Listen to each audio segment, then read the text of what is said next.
किस तरह से पैसे का लेन देन करके पदों पर नियुक्ति हो रही है, इसका विस्तार से 2 ऑडियो है। आप लोगों को याद होगा कि मैंने मामला विधानसभा में भी उठाया था कि फार्मेसी काउंसिल के रजिस्ट्रार की बहाली में भारी भ्रष्टाचार हो रहा है। एक राहुल कुमार नाम के आदमी को उन्होंने टेम्परोरी बहाल कर दिया है और लिखा है कि अगर ये योग्य होंगे तो इनको अस्थायी कर दिया जाएगा। अब राहुल कुमार से उन्होंने क्या लिया क्या दिया उस वीडियो में ऑडियो में है। और अंत में राहुल कुमार जी योग्य नहीं पाए गए, तो बाद में कोई पांडे जी उनकी नियुक्ति हुई है उस पद पर। अब राहुल कुमार के साथ क्या हुआ, कितना पैसा उन्होंने दिया, इसकी एक झलक मिलती है दोनों ऑडियो को सुनने के बाद।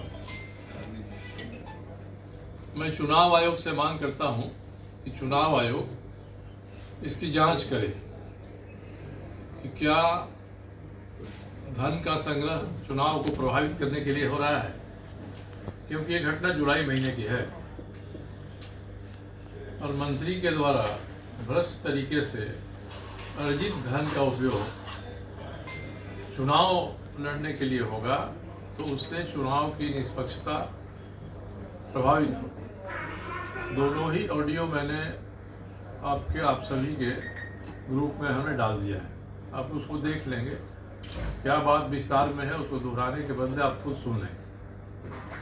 तीसरा है कि बड़ी महत्वपूर्ण पद है राज्य खाद्य आयोग का, जो राज्य में खाद्य में मिलावट है, उससे लेकर राशन की दुकानों से राशन मिल रहा है कि नहीं मिल रहा है, नहीं मिल रहा है तो उसकी शिकायत खाद्य आयोग तक जाती है। उस खाद्य आयोग के अध्यक्ष का पद कई महीनों से लंबित है, बात नहीं बनी तो अंत में उसके ऑफिस में ही ताला जड़ दिया है लोगों। आज खाद्य आयोग का पद ऐसी स्थिति में है। तो ये 2 घटनाएं बता रही हैं कि स्वास्थ्य मंत्री और खाद्य आपूर्ति मंत्री रहते हुए बन्ना गुप्ता जी ने कितने कारनामे किए हैं, इस सभी के सबूत तो नहीं हैं, पर एक कारनामा का प्रमाण बातचीत में 2 लोगों की बातचीत में ऑडियो के रूप में दिखाई पड़ रहा है। ये भारी भ्रष्टाचार है, इसकी जांच होनी चाहिए। चुनाव आयोग जांच करे, चुनाव है तो कौन बोल रहा है? मुख्यमंत्री स्वास्थ्य मंत्री के ऑफिस से कौन बोल रहा है? कह रहा है कि बोलिए कितना दीजिएगा, तो ये बतवा हम मंत्री जी ऑफिस में बैठे हैं, उनको हम बता देते हैं। डील हो रही है उसमें। तो निश्चित रूप से कोई मंत्री जी का कि ऑफिस का उनका नजदीकी है या ऑफिस में उनके कुछ एजेंट हैं, एक आध जमशेदपुर के भी लोग हैं, उसमें से एक आध मारवाड़ी परिवार के भी लोग हैं जो एजेंटी का काम करते हैं उनके यहाँ। तो जरा इस आवाज़ की पहचान कराई जाए, इसकी जांच कराई जाए, सत्यता परखी जाए कि राहुल कुमार ने कितना पैसा दिया है। इसमें 1 करोड़ 25 लाख रुपया देने की बात हो रही है और दूसरे ऑडियो में दोनों बात करें कि 1 करोड़ 25 लाख रुपया वो दे दिया, तो उसके पैसे का क्या होगा? कहता है कि वहाँ तो चला जाता है, वो चला जाता है, फिर वापस नहीं होता है, इसलिए निश्चिंत हो जाए। ये दोनों ही ऑडियो ऐसे हैं। ये चुनाव के समय मैं इसलिए उठा रहा हूँ, निशिकांत जी ने ट्वीट भी किया है, और चुनाव में बेतहाशा पैसे भी खर्च किए जा रहे हैं कांग्रेस प्रत्याशी की तरफ से। और हम लोगों के बारे में कैसे भ्रम फैलाया जाए।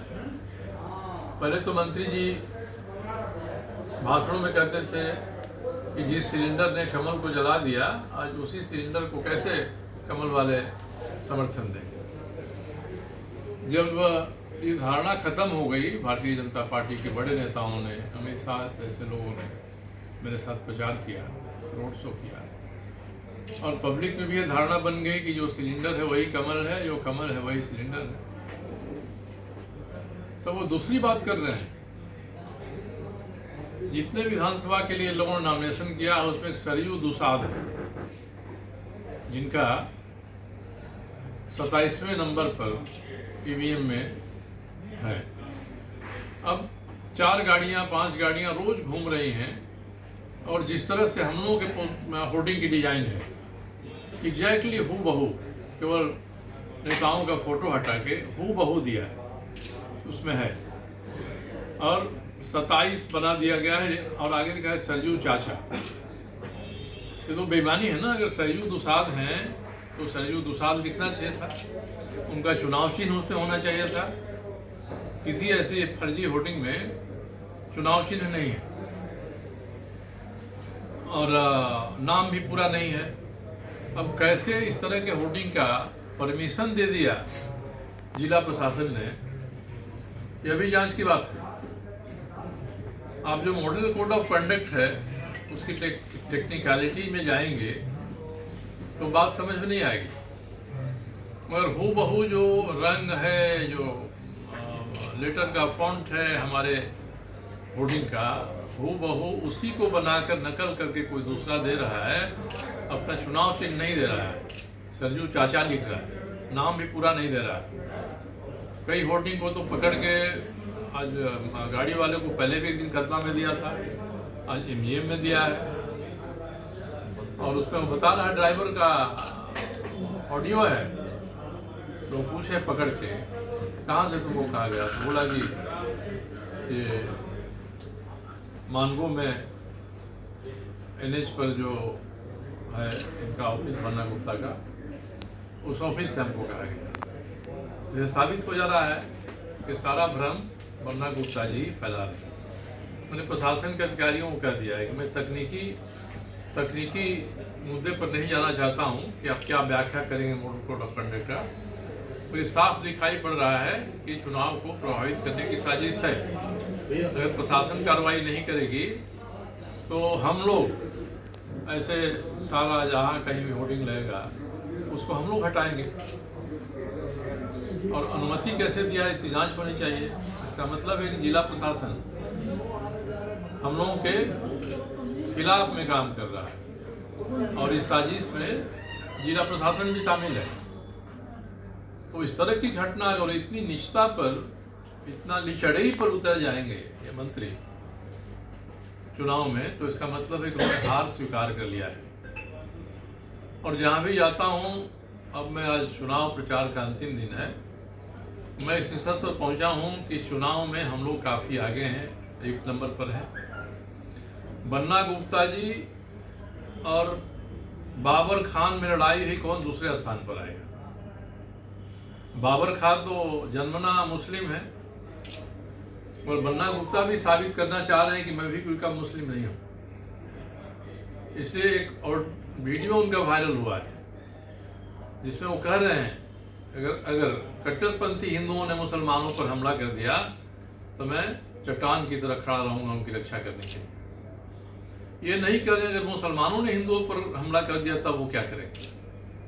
और देश के इतिहास में जहाँ भी इस तरह का हमला हुआ है, पहल हिंदुओं ने नहीं की है, दूसरी तरफ से हुआ। चाहे शास्त्री नगर का ही झंडा का मामला पिछले बार का क्यों नहीं हो। तो ये साबित करता है कि बन्ना गुप्ता जी मुस्लिम समुदाय को अपने पक्ष में करने के लिए एक जन्मना मुसलमान से भी अधिक कट्टरपंथीपन दिखाई पड़ रहा है, और ये उनकी जिहादी मानसिकता का परिचायक है। वो जिहादी हो गए। हम तो पूछते इसी संदर्भ में कि जरा वो बता दें कि संविधान के आर्टिकल, जिस आर्टिकल को मोदी जी ने कश्मीर को देश में एक रखने के लिए हटाया, 35A और 370, उसके बारे में बन्ना गुप्ता का और कांग्रेस का क्या विचार है, इस चुनाव में सामने रखना चाहिए। देश तोड़कों के साथ उनके क्या संबंध है, यह बात सामने रखनी चाहिए। और यह बात भी सामने रखनी चाहिए कि बन्ना गुप्ता जिस मंत्रिमंडल में हैं, उस मंत्री परिषद ने एक दिन का विशेष सत्र बुला के 1932 के खतियान के बारे में पास कराया। आज नतीजा है कि किसी का भी कास्ट सर्टिफिकेट नहीं बन रहा है। जमशेदपुर में कितने लोग हैं जिनके पास 32 का खतियान है? मुझे लगता है कि बन्ना गुप्ता के पास भी नहीं होगा 32 का खतियान। तो जाति प्रमाण पत्र बनाने के लिए जो कठिनाई हो रही है, उस कठिनाई के जिम्मेदार बन्ना गुप्ता और उनका पूरा मंत्रिपरिषद है।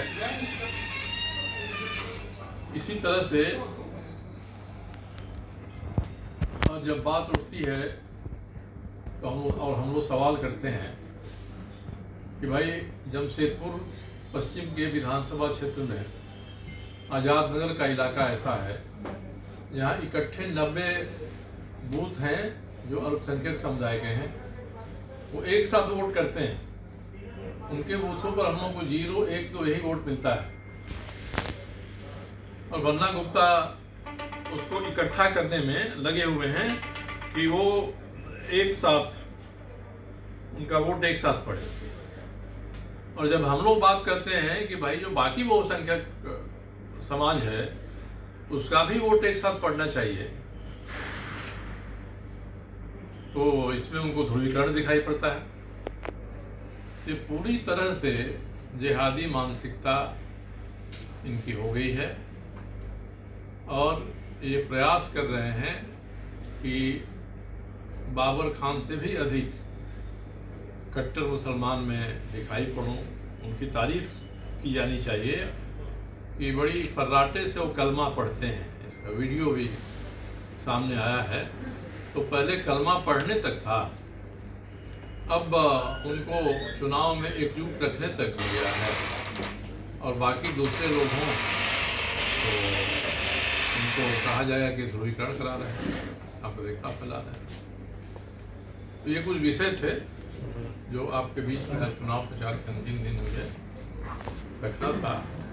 और एक और बात है कि विधानसभा में मुख्यमंत्री ने ये भाषण दिया कि भारतीय जनता पार्टी वाले पाकुड़ और साहेबगंज का डेमोग्राफिक चेंज को दिखा रहे हैं, और जमशेदपुर, धनबाद और रांची के डेमोग्राफिक चेंज पर कोई बात नहीं करते हैं। यानी यहाँ जो विभिन्न राज्यों के लोग रह रहे हैं उनकी तुलना वो बांग्लादेशी घुसपैठियों से कर रहे हैं और रोहिंग्या घुसपैठियों से कर रहे हैं। इसमें यह बात भी छुपी हुई है कि यदि भाजपा के लोग घुसपैठियों को, बांग्लादेशी रोहिंग्या घुसपैठियों को बाहर करेंगे तो ये लोग जमशेदपुर, रांची, धनबाद को भी बाहर करेंगे।